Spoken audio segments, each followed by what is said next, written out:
La selva no tiene piedad. La selva no tiene honor. La selva es una boca verde, inmensa y húmeda, que traga a hombres enteros y escupe solo huesos limpios. Pero hay un hombre que la selva no pudo tragar. Imaginad esto, caballeros. Cerrad los ojos un momento.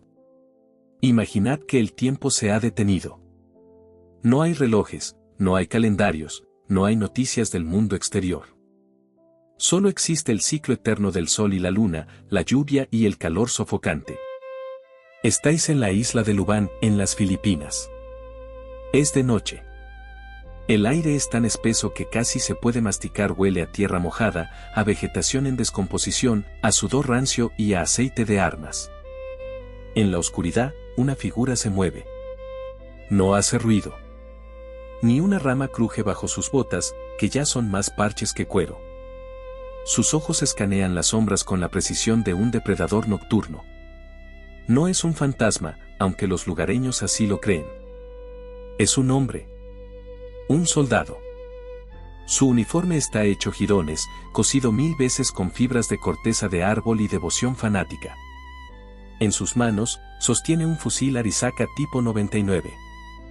El acero brilla, impecable, sin una mancha de óxido. Es lo único limpio en este infierno verde. Cuida ese rifle mejor que a su propio cuerpo, porque ese rifle es su única conexión con una realidad que dejó de existir hace décadas. Su nombre es Hiro Onoda. Y para él, la Segunda Guerra Mundial no ha terminado. Mientras el resto del mundo reconstruía ciudades, inventaba la televisión a color, llegaba a la luna y bailaba al ritmo del rock and roll, este hombre seguía agazapado en el barro, esperando una orden. Una orden que no llegaba. Una orden que tardaría 30 años en llegar. ¿Qué clase de mente soporta eso? ¿De qué material está hecha el alma de un hombre que decide detener el tiempo y vivir en una guerra perpetua, solo por una promesa? No estamos hablando de locura, amigos míos. Eso sería demasiado simple. Sería fácil descartarlo como un loco. No. Estamos hablando de algo mucho más profundo, algo que en nuestro mundo moderno, cómodo y cínico, hemos olvidado casi por completo. Estamos hablando de una lealtad tan absoluta, tan terrorífica y pura, que trasciende la lógica humana. Hoy vamos a caminar con él. Vamos a sentir el hambre que te roe el estómago hasta que sientes que te comes a ti mismo. Vamos a sentir la soledad que aplasta los huesos. Vamos a entrar en la mente del último samurái del siglo XX. Antes de adentrarnos más en esta oscuridad, amigos. Una breve pausa. Si valoráis estas historias, las verdaderas, las que no aparecen en los libros de texto modernos ni en las noticias rápidas de hoy en día. Si sois de los que buscan entender la madera de la que están hechos los hombres de verdad, os invito a uniros a esta hermandad. Suscribíos al canal. Dadle a ese botón como si fuerais a disparar vuestra última bala. Vuestra presencia aquí, vuestra atención, es lo que mantiene viva esta hoguera en medio de la noche. Es lo que nos permite seguir contando la verdad cruda. Gracias por estar ahí. Ahora. Volvamos a la selva. Volvamos a 1944. Para entender el final, debemos entender el principio. Debemos entender cómo se forja un arma humana. Hiro Onoda no era un recluta cualquiera, arrastrado desde una granja para morir como carne de cañón en una playa lejana. No. Onoda pertenecía a una casta diferente. A finales de 1944, el imperio de Japón se estaba desmoronando. Las líneas de defensa en el Pacífico colapsaban una tras otra bajo el peso industrial de los Estados Unidos. La Marina Imperial yacía en el fondo del océano. El cielo pertenecía a los bombarderos enemigos. La desesperación se palpaba en el aire de Tokio. La táctica predominante había cambiado. Ahora se esperaba que el soldado japonés muriera. El yokusai, la carga banzai, el suicidio honorable, los kamikazes. La muerte era el objetivo final. Morir por el emperador era la victoria. Pero a Onoda le enseñaron algo diferente. Fue seleccionado para la escuela Nakano. Un lugar de sombras y secretos. Mientras al soldado regular se le enseñaba a marchar en línea recta hacia las ametralladoras y gritar Banzai, en Nakano se enseñaba el arte de la guerra no convencional. Guerrilla. Sabotaje. Inteligencia. Supervivencia. Imaginad a un joven Onoda, apenas 22 años, fuerte, con la mirada intensa, sentado en un aula austera. Frente a él, los instructores de Nakano rompían todos los tabúes de la cultura militar japonesa de la época. Le decían: no tienes permitido morir. Escuchad bien eso. En una cultura que adoraba la muerte honorable, a él se le prohibió morir. Tu misión es sobrevivir, le decían sus oficiales. No importa la vergüenza. No importa si tienes que comer gusanos. No importa si tienes que huir y esconderte como una rata. Tienes que vivir. Porque mientras vivas, eres una amenaza. Mientras vivas, el imperio tiene ojos y oídos en territorio enemigo. Tu muerte no nos sirve. Tu vida es el arma. Esta doctrina se grabó a fuego en su cerebro. Fue un lavado de cerebro, sí, pero uno diseñado para crear al soldado perfecto para la resistencia. Le enseñaron a improvisar explosivos con artículos domésticos. Le enseñaron a navegar por las estrellas. Le enseñaron psicología básica para manipular al enemigo. Y, sobre todo, le enseñaron a desconfiar de todo. El enemigo intentará engañarte, le advertían. Usarán propaganda. Usarán voces familiares. Te dirán que la guerra ha terminado. Te dirán que te rindas. Todo es mentira. Todo es un truco. Nunca bajes la guardia. ¿Podéis ver la trampa que se estaba construyendo en su mente? Las mismas herramientas que le dieron para sobrevivir serían las cadenas que lo atarían a la selva durante 3 décadas. Le dieron una armadura psicológica impenetrable. Tan impenetrable que ni siquiera la verdad podría atravesarla. En diciembre de 1944, el joven teniente Onoda fue enviado a la isla de Lubán, en Filipinas. Es una isla pequeña, estratégica, a unos 150 kilómetros al suroeste de Manila. Su misión era clara: impedir que los aliados usaran la pista de aterrizaje de la isla. Debía liderar la defensa, organizar a los hombres y, si la fuerza principal caía, debía echarse al monte y comenzar la guerra de guerrillas. Pero cuando llegó, se encontró con el caos. Los oficiales superiores en la isla, hombres de la vieja escuela, rígidos y arrogantes, se burlaron de este joven teniente y sus tácticas de cobardes. Se negaron a destruir la pista de aterrizaje como él sugirió. Se negaron a preparar los suministros para una guerra larga en la selva. Lucharemos en la playa y los destruiremos allí, decían, inflados de una confianza vacía. Onoda, siendo de menor rango, tuvo que morderse la lengua. Vio cómo preparaban el desastre. Vio cómo colocaban a los hombres en posiciones indefendibles. Sabía lo que venía. Y lo que venía era una tormenta de fuego y acero. El 28 de febrero de 1945, la tormenta llegó. Las fuerzas estadounidenses desembarcaron. Fue una masacre. En cuestión de días, la guarnición japonesa fue aniquilada. Los que no murieron en los bombardeos o en los combates directos, se suicidaron o se rindieron. El plan de defensa colapsó como un castillo de naipes. En medio del fuego, el humo y los gritos de los moribundos, Onoda encontró a su oficial superior, el mayor Yoshimi Taniguchi. Este es el momento clave, caballeros. El momento que sellaría el destino de Onoda. Imaginad la escena. El puesto de mando es un caos, papeles quemándose, hombres corriendo heridos. Taniguchi mira a Onoda a los ojos. Sabe que todo está perdido en la batalla convencional. El mayor le da una orden final. Una orden que resonaría en la cabeza de Onoda cada noche durante los siguientes 10.950 días. Taniguchi le dijo: te prohíbo morir por tu propia mano. Puede que pasen 3 años, puede que pasen 5, pero pase lo que pase, volveremos a por ti. Hasta entonces, mientras te quede un solo soldado, debes liderarlo. Puede que tengas que vivir a base de cocos. Puede que tengas que comer raíces. Pero prohibido rendirse y prohibido morir. Yo volveré por ti. Yo volveré por ti. Esas palabras no fueron una simple promesa militar.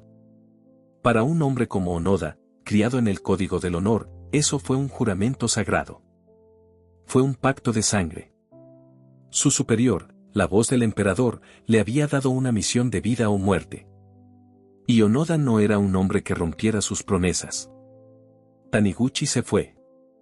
Los americanos tomaron la isla. El silencio cayó sobre los campos de batalla llenos de cadáveres. Pero en las montañas, en lo profundo de la selva virgen, donde la luz del sol apenas toca el suelo, Onoda estaba vivo. Y no estaba solo. Tenía con él a 3 hombres más que habían logrado escapar del matadero. El cabo Soichi Chimada, y los soldados de primera clase Kinshichi Kosuka y Yuichi Akatsu. 4 hombres contra el mundo. 4 hombres contra un ejército victorioso. 4 hombres con un puñado de arroz, sus rifles y una fe inquebrantable en que el imperio volvería a buscarlos. Los primeros meses fueron una prueba brutal de adaptación. Pasaron de ser soldados en un cuartel a ser animales acorralados. Tuvieron que aprender a moverse sin dejar rastro, a dormir bajo la lluvia torrencial sin enfermarse de neumonía, a ignorar las picaduras de los mosquitos que portaban malaria y dengue. La selva de Lubán no es un paraíso tropical. Es un ecosistema hostil. Hay serpientes venenosas, ciempiés gigantes, hormigas que devoran la carne. La humedad pudre las botas en semanas. El moho crece en la piel humana si no se tiene cuidado. Pero Onoda aplicó su entrenamiento. Organizó a sus 3 hombres. Establecieron rutinas. Racionaron el poco arroz que habían logrado robar antes de huir. Construyeron chozas provisionales de bambú y hojas de palma, que desmontaban y movían constantemente para no ser detectados. Somos los ojos del emperador, les recordaba Onoda cuando la moral bajaba. Cuando la flota regrese, seremos nosotros quienes les guiaremos para retomar la isla. Ellos lo creían. ¿Por qué no habrían de hacerlo? Japón nunca había perdido una guerra en la historia moderna. La idea de la derrota total era inconcebible. Para ellos, la guerra simplemente había entrado en una fase de pausa, un repliegue estratégico. Sin embargo, el mundo exterior seguía girando. En agosto de 1945, las bombas atómicas cayeron sobre Hiroshima y Nagasaki. El emperador habló por la radio, con esa voz temblorosa y humana que nunca antes se había escuchado, anunciando la rendición. La guerra había terminado. Los americanos y el nuevo gobierno filipino sabían que había rezagados en las montañas. Sabían que había fantasmas japoneses que se negaban a salir. Así que intentaron avisarles. En octubre de 1945, Onoda y sus hombres encontraron el primer mensaje. Estaban patrullando cerca de una granja, buscando comida, quizás una vaca que se hubiera alejado del rebaño, cuando vieron un papel clavado en un árbol. Era un volante. Estaba escrito en japonés. Decía: la guerra terminó el 15 de agosto. Bajad de las montañas. Imaginad a estos 4 hombres, sucios, con las barbas crecidas, los ojos febriles por la falta de sueño, leyendo ese papel bajo la luz filtrada de la selva. Se miraron entre ellos. Chimada, quizás con un brillo de esperanza en los ojos, preguntó: ¿será verdad, teniente? Onoda arrancó el papel, lo miró con desprecio y lo arrugó en su puño. Su mente, entrenada en Nakano para detectar el engaño, se activó al instante. Es mentira, sentenció con voz fría. Es propaganda enemiga. Si Japón hubiera ganado, vendrían a buscarnos con honor.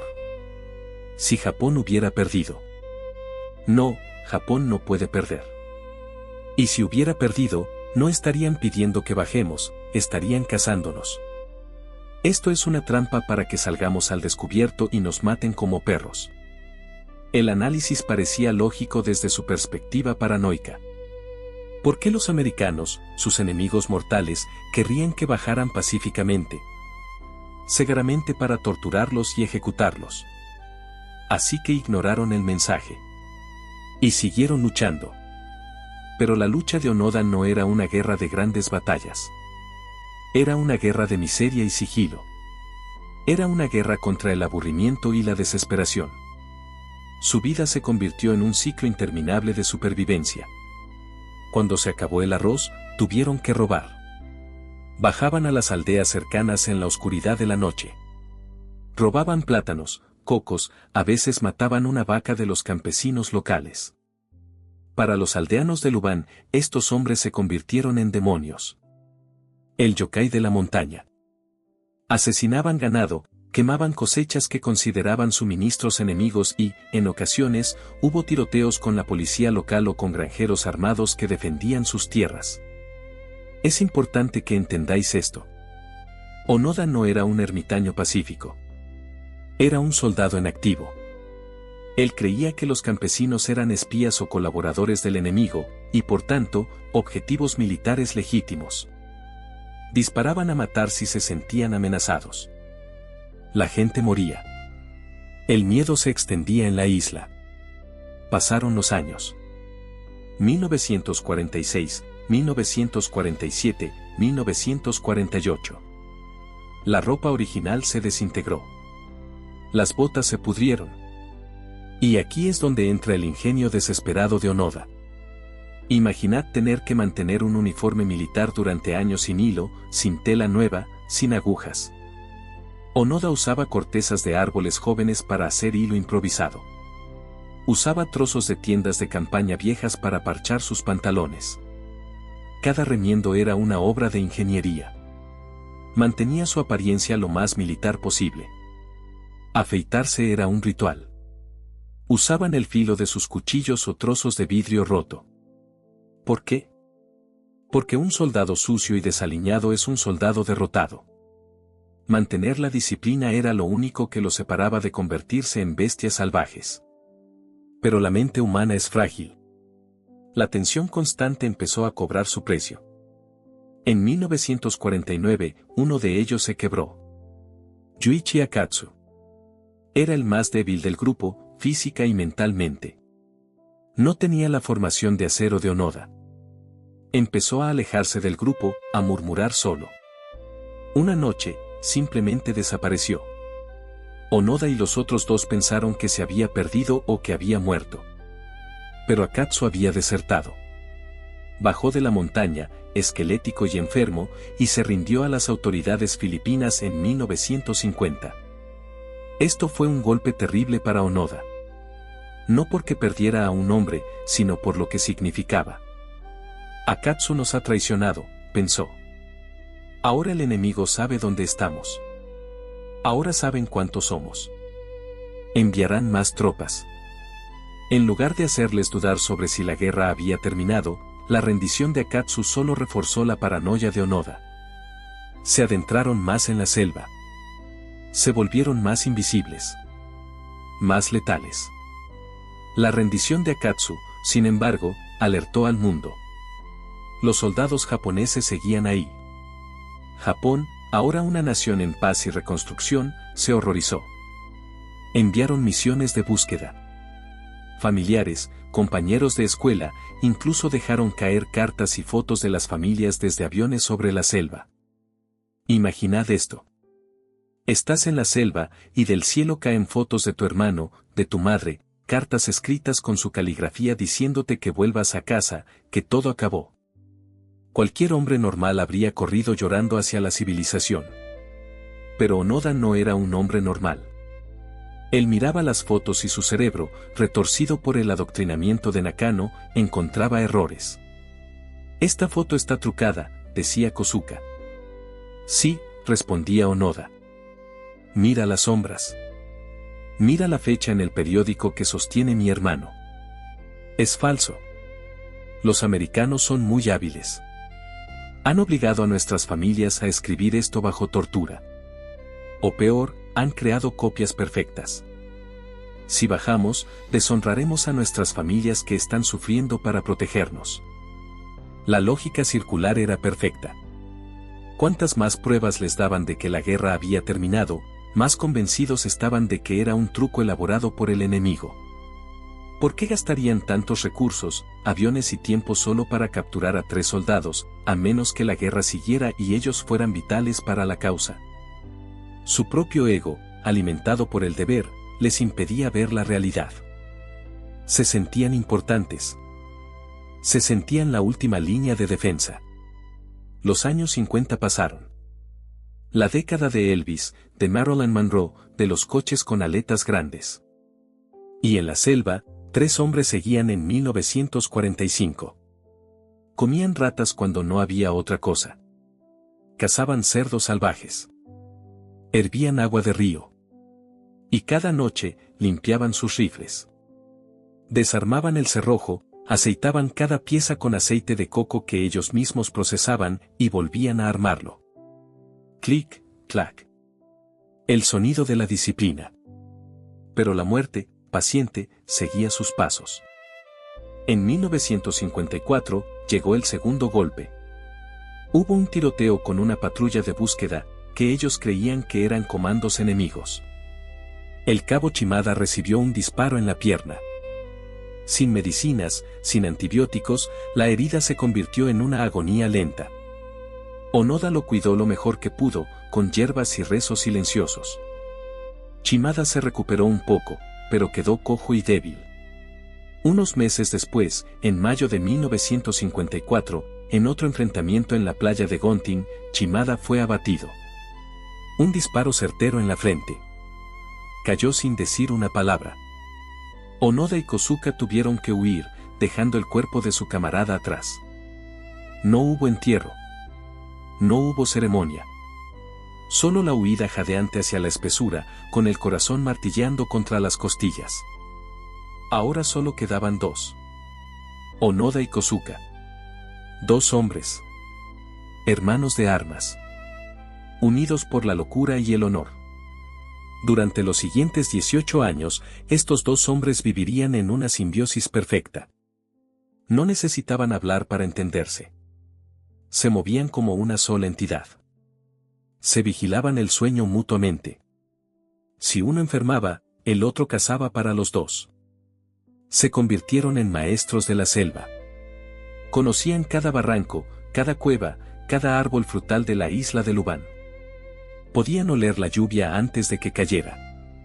Podían distinguir el sonido de un motor de avión americano del de un avión comercial. Pero el mundo exterior, cruel y ruidoso, seguía invadiendo su santuario. Llegaron los años 60.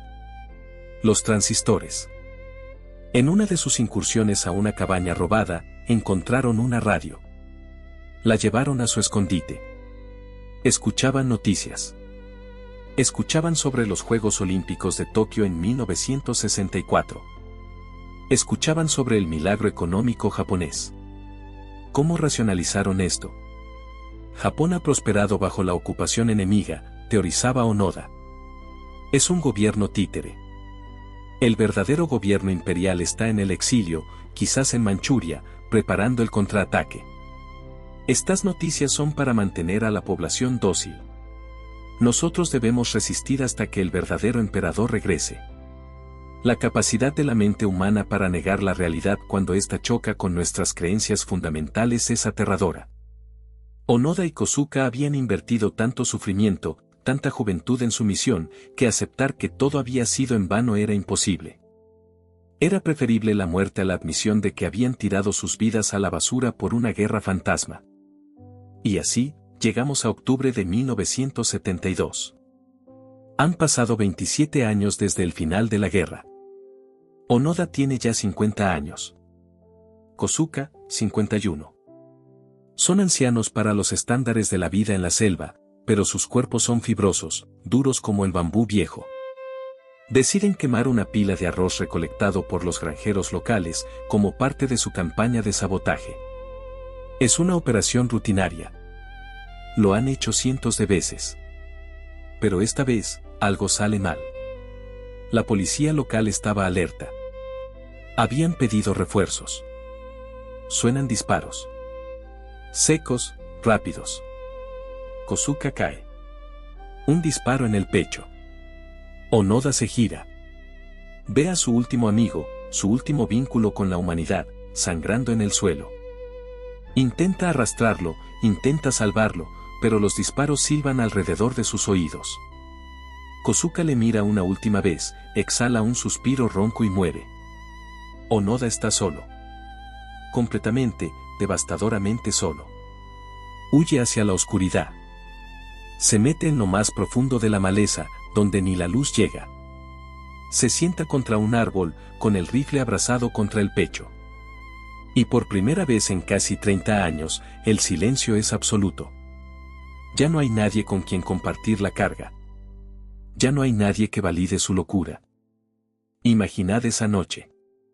Un hombre de 50 años, solo en el universo, rodeado de enemigos invisibles, llorando en silencio por su amigo muerto, pero incapaz de rendirse. Si morimos, perdemos, se repite. Taniguchi prometió volver. Tengo que esperar. Ahora es un lobo solitario. El último guardián de un imperio muerto. La leyenda del monstruo de Luban crece. Los periódicos japoneses publican la noticia de la muerte de Kozuka. Japón entra en shock de nuevo. Todavía queda uno. Onoda sigue vivo.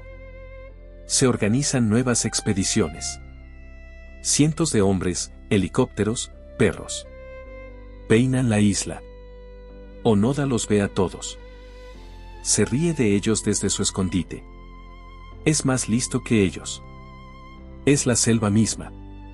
Nadie puede encontrarlo. Nadie puede atraparlo. Parece que está destinado a morir allí, solo, y convertirse en huesos anónimos bajo las raíces de un árbol baniano. Pero el destino tiene un sentido del humor extraño. La salvación, o el final, según se mire, no vendría de un ejército, ni de una batalla. Vendría de un joven inadaptado con un sueño absurdo. Entra en escena Norio Suzuki. Norio Suzuki no era un soldado. No era un espía. No era siquiera un hombre serio según los estándares de la época. Era un hippie, un vagabundo, un estudiante que había dejado la universidad porque el mundo moderno le aburría. Imaginad el contraste, caballeros. En una esquina del ring, Hiroo Onoda. El guerrero definitivo, una máquina de matar forjada en la disciplina samurái, un hombre que ha vivido 30 años comiendo raíces y limpiando su rifle. En la otra esquina, Norio Suzuki, un joven de 24 años con el pelo largo, pantalones acampanados, una sonrisa despreocupada y una mochila llena de curiosidad ingenua. Suzuki había salido de Japón en 1974 con una lista de objetivos que parecía un chiste malo. Dijo a sus amigos que iba a viajar por el mundo para encontrar 3 cosas, en este orden exacto. Primera, L. Teniente Onoda. 2. Un oso panda en libertad. Tercera, el abominable hombre de las nieves. Para Suzuki, Onoda no era un monstruo. Era un misterio. Una reliquia. Y lo más importante, Suzuki no tenía miedo. No llevaba armas. No llevaba uniforme. Solo llevaba su inocencia y una obstinación juvenil. En febrero de 1974, Suzuki llegó a la isla de Luban. Mientras los ejércitos habían fracasado usando la fuerza bruta y la tecnología, Suzuki usó la psicología inversa, quizás sin saberlo. Se adentró en la selva solo. No se escondía. Hacía ruido. Cantaba canciones populares japonesas mientras caminaba. Encendía fogatas visibles. Era una invitación. Aquí estoy. Soy inofensivo. Sal de tu agujero. 4 días después de llegar, la estrategia funcionó. Suzuki estaba en su tienda de campaña improvisada, cerca del río. De repente, el sonido de la selva se detuvo. Los pájaros callaron. Suzuki sintió un frío en la nuca. Se giró lentamente. Y allí estaba. Hiroo Onoda emergió de la maleza como un espíritu vengativo. El rifle Arisaka apuntaba directamente al pecho del joven. Los ojos de Onoda, hundidos en cuencas oscuras, brillaban con una intensidad maníaca. Su uniforme era una colcha de retazos, pero su postura era perfecta, lista para disparar. No te muevas. ladró Onoda con una voz que no había usado para hablar con otro ser humano en años, salvo para dar órdenes tácticas a fantasmas. Cualquier otro hombre se habría orinado encima. Pero Suzuki, con esa calma absurda de los que no tienen nada que perder, levantó las manos y sonrió. «Eres Onoda, ¿verdad?», dijo Suzuki. «El emperador y el pueblo de Japón están preocupados por ti». Onoda no bajó el arma. Su dedo acariciaba el gatillo. Su mente analizaba. ¿Es una trampa? ¿Dónde están los otros? ¿Es un explorador americano disfrazado? Pero algo en Suzuki lo detuvo. El chico hablaba un japonés moderno, con jerga que Onoda desconocía, pero con un acento inconfundible. Olía a Japón.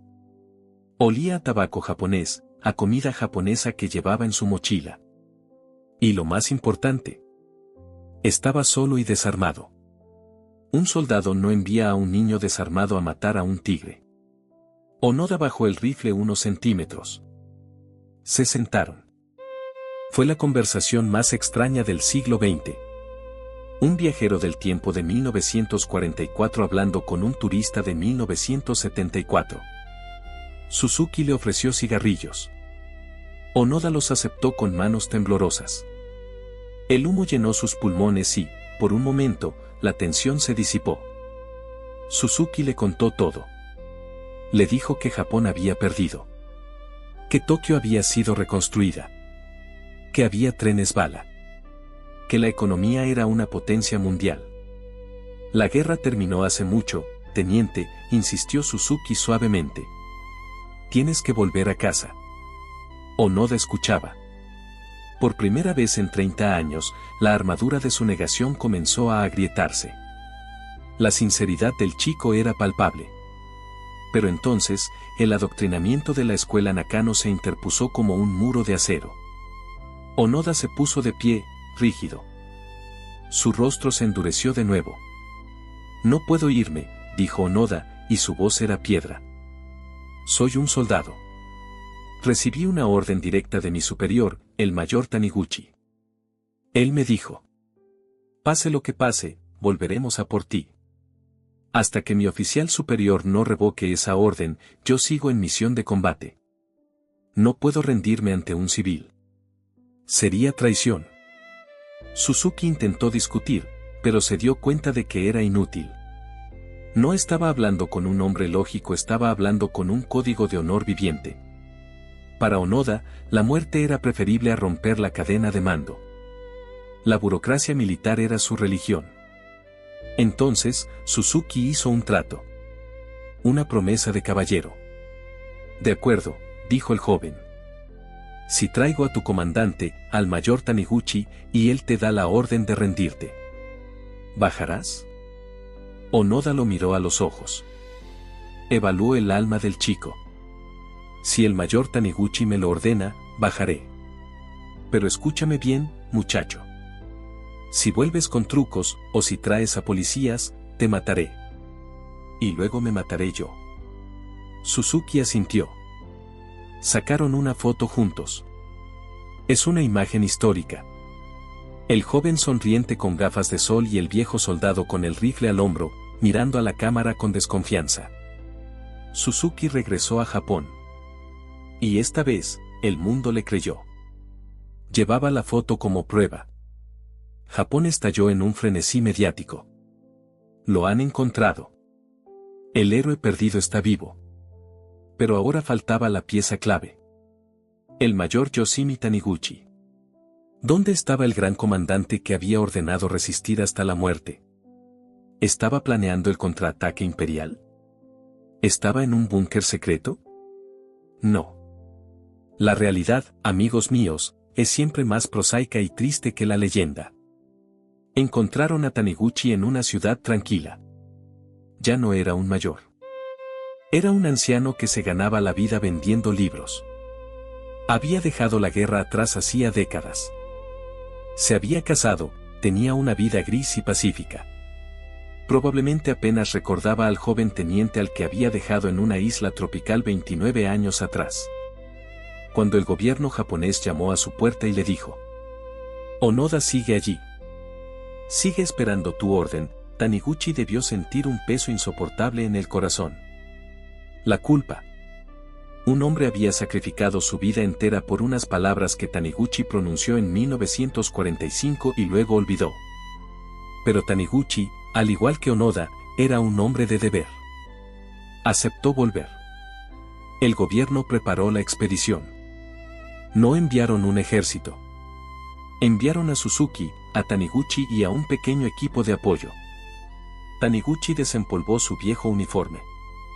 Le quedaba un poco grande ahora, el cuerpo encogido por la edad, pero se lo puso.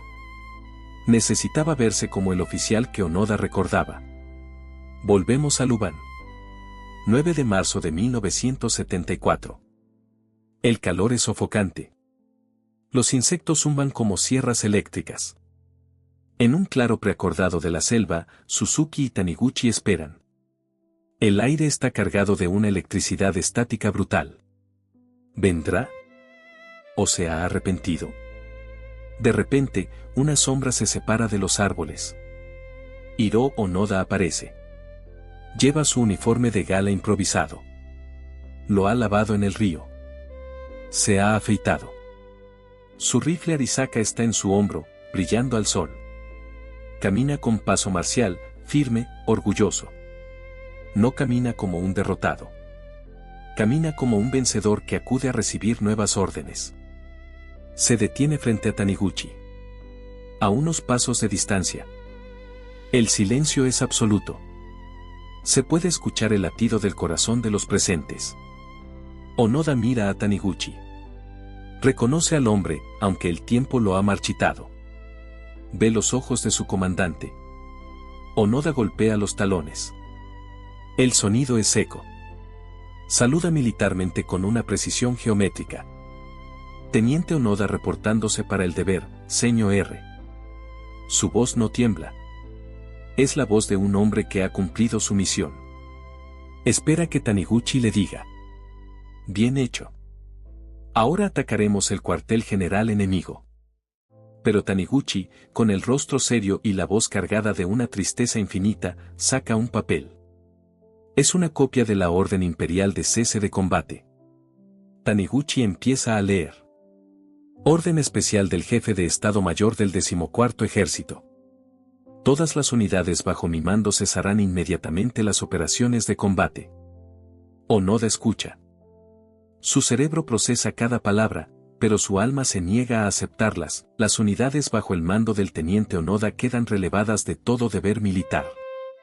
Relevadas. Cese de combate. Rendición. Cuando Taniguchi termina de leer, baja el papel. Onoda permanece inmóvil. El saludo militar sigue en su frente. Pero algo en sus ojos se apaga. Es como ver una vela extinguirse en una habitación oscura. 30 años. 30 años de hambre. La muerte de Chimada. La muerte de Kozuka. El miedo. La lluvia. Las noches en vela. ¿Todo fue para esto? ¿Para un papel leído por un librero anciano en medio de la selva? La realidad cae sobre él como una losa de granito. Japón perdió. Perdió hace mucho tiempo. Sus compañeros murieron por una guerra que ya había terminado cuando ellos sangraban. No eran héroes defendiendo el imperio. Eran fantasmas luchando contra molinos de viento. Onoda baja la mano lentamente. El ritual siguiente es desgarrador. Onoda descuelga su rifle. Ese rifle que es parte de su cuerpo. Lo sostiene con ambas manos, horizontalmente, en un gesto de ofrenda y sumisión. Da un paso adelante y se lo entrega a Taniguchi. Junto con el rifle, entrega su espada. Su cantimplora. Y su munición. Atención a este detalle, porque aquí está la prueba de su carácter. Onoda entregó 500 cartuchos de munición. 500. ¿Sabéis lo que pesa eso? ¿Sabéis el esfuerzo que requiere mantener esa cantidad de balas limpias, secas y operativas en una selva húmeda durante 3 décadas? Onoda no estaba jugando a sobrevivir. Estaba listo para una guerra a gran escala. Cada bala había sido revisada, pulida y protegida como si fuera un diamante. Si los americanos hubieran intentado tomar la montaña por la fuerza ese día, Onoda habría matado a docenas. Pero no disparó. Se rindió. Porque esa era la orden. El momento en que el rifle deja sus manos, Onoda se hace pequeño. Los hombros se le hunden. De repente, ya no es el demonio de la selva. Es solo un hombre de 52 años, cansado, confundido y terriblemente solo. Rompe a llorar. No es un llanto histérico. Es un llanto silencioso, profundo, el llanto de un hombre que ve cómo el edificio de su vida se derrumba hasta los cimientos. ¿Por qué? Pregunta al vacío. ¿Por qué murieron Kozuka y Shimada? Si hubiéramos sabido esto. Es la tragedia del guerrero. El soldado no decide la política. El soldado solo obedece. Y a veces, la obediencia es el camino más cruel hacia el infierno. Al día siguiente, Onoda bajó de la montaña. Imaginad la escena. El último samurái saliendo de la selva. La policía filipina lo esperaba. Los aldeanos a los que había aterrorizado durante años lo esperaban. La prensa mundial lo esperaba. Onoda caminó hacia la base de la Fuerza Aérea de Filipinas para la ceremonia formal de rendición.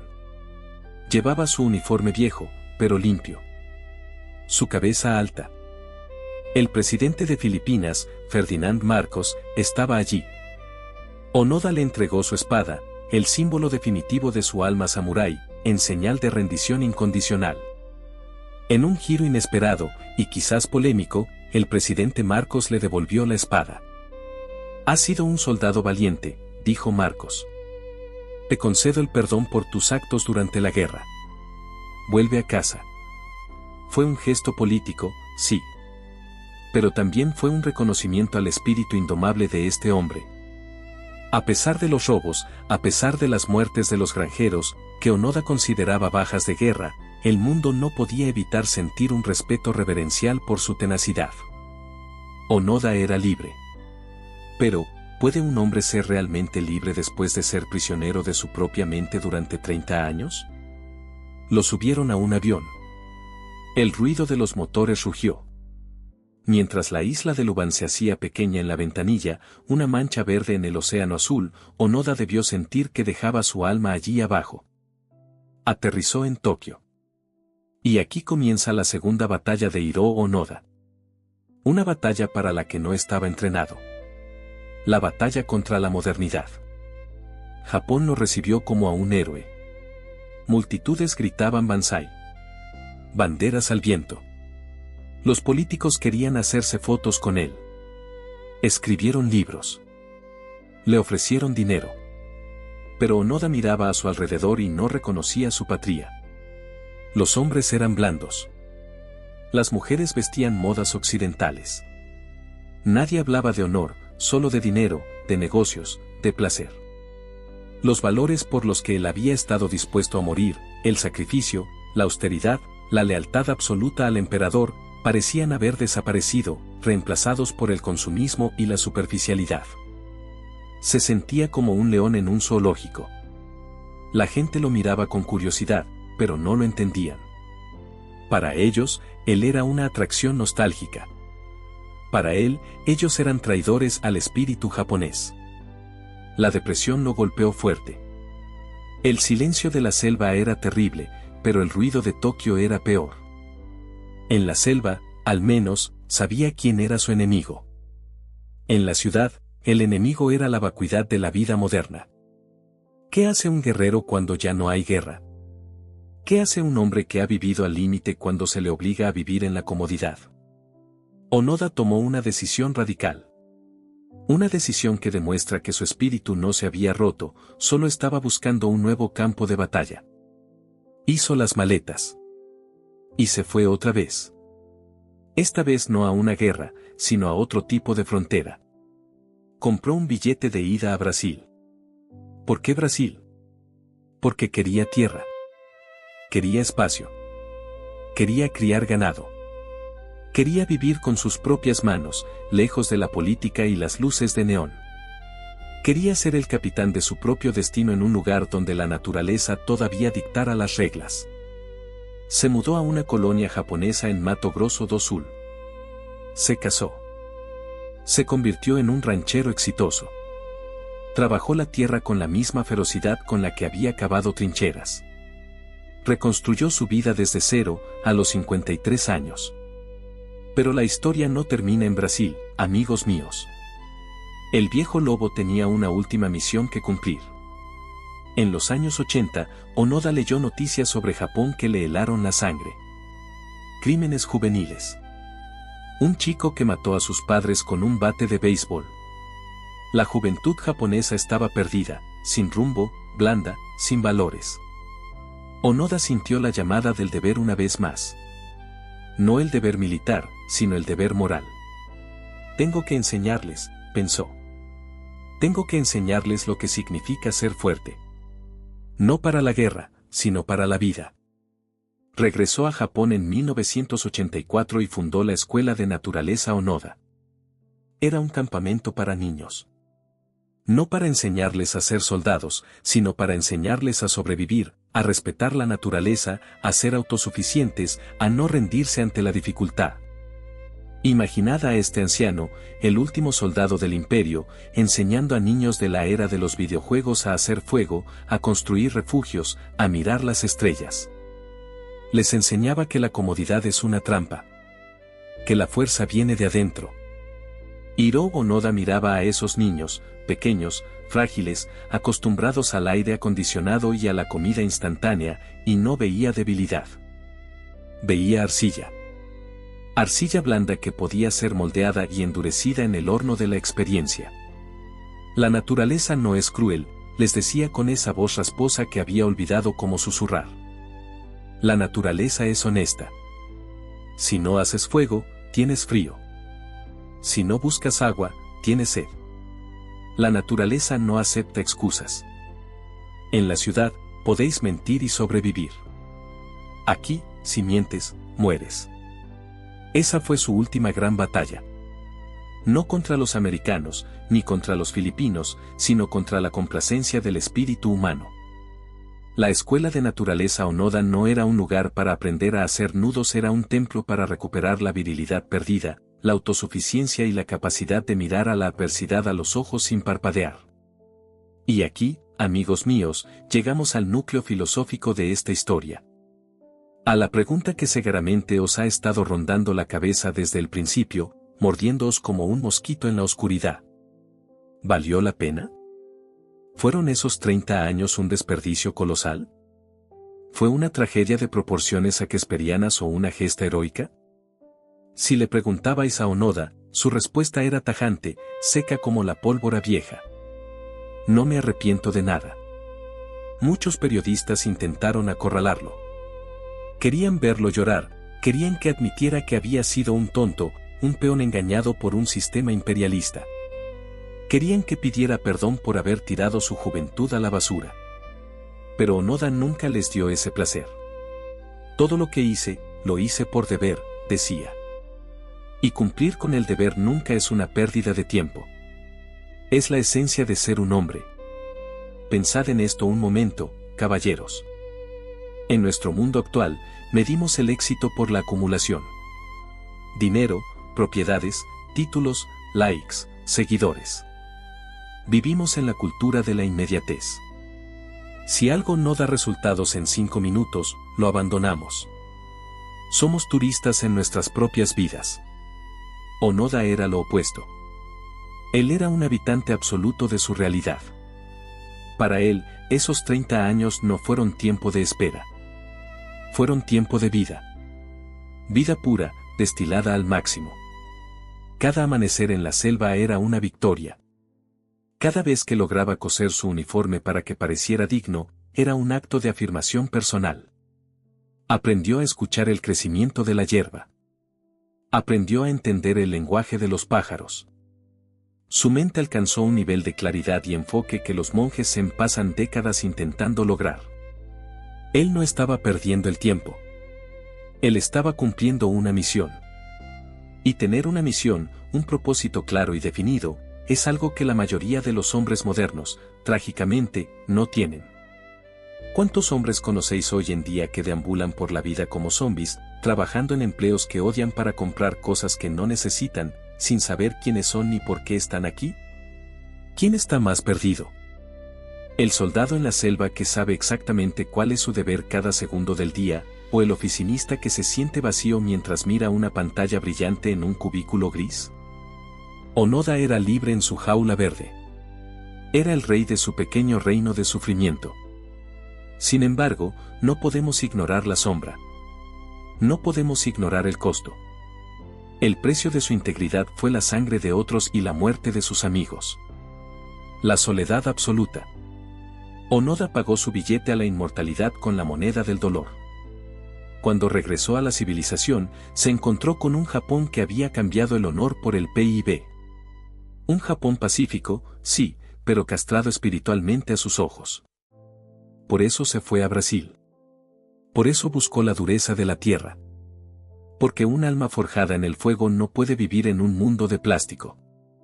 Hiro Onoda vivió hasta los 91 años. Murió en un hospital de Tokio el 16 de enero de 2014. No murió por una bala, ni por una serpiente, ni por hambre. Murió porque su corazón, ese motor incansable que había bombeado sangre durante emboscadas y tormentas tropicales, simplemente decidió que la misión había terminado de verdad. Imaginad sus últimos momentos. Las luces blancas del hospital, el zumbido de las máquinas. ¿Qué vería en su mente antes de cerrar los ojos para siempre? Yo creo que no vio los rascacielos de Tokio. Creo que vio el verde intenso de Lubán.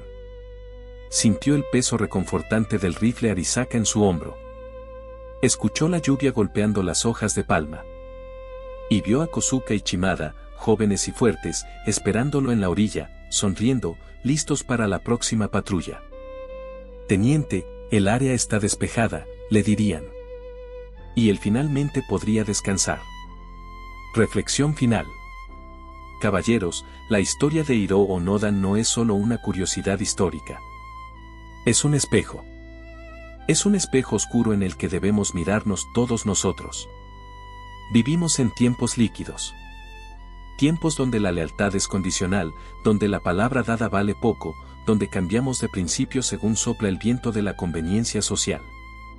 Nos asusta el compromiso. Nos asusta el sacrificio. Huimos del dolor y buscamos el placer constante. Y en medio de esta niebla moral, la figura de Onoda se alza como un monolito de piedra. Nos enseña que la mente humana es la herramienta más poderosa del universo. Si decides que algo es verdad, se convierte en verdad. Si decides que vas a resistir, puedes resistir lo imposible. La realidad no es lo que te rodea, la realidad es lo que tú construyes dentro de tu cabeza. Pero también nos deja una advertencia. Una advertencia terrible.